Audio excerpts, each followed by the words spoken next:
I don't think a single investor should have to roll the dice on their financial freedom. I am the exchange facilitator at Cascade Exchange Services. We are located downtown Eugene in the Cascade Title and Escrow Building.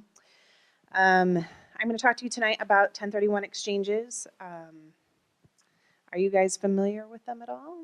Heard of them?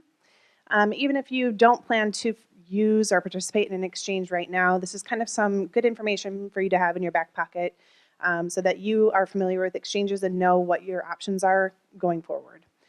To get started, we're going to go over some exchange vocabulary.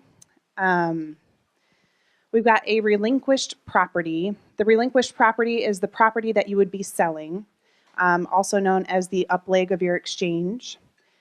There's a replacement property, which is exactly what it sounds like. It's the property that you're going to replace your relinquished property with. That would be the down leg of your exchange. We have something called boot.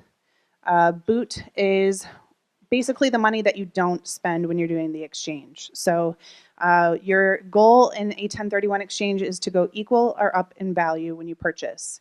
If you do not go equal or up in value, that remaining amount is boot, and that is what is taxable. So for example, and we'll get into what boot is, but for a quick example, let's say you sold for $250 and then you purchased for $220.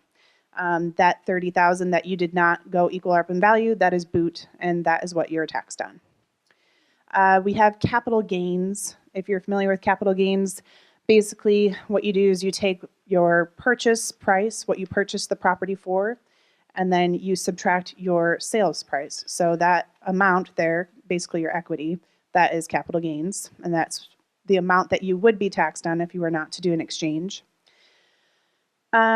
We've got a list of names here: qualified intermediary, exchange coordinator, exchange facilitator, or a QI. QI is short for qualified intermediary. Those are all names for me, and I've been called much worse, so I'm not offended by any of those. And then the last one we have is a safe harbor.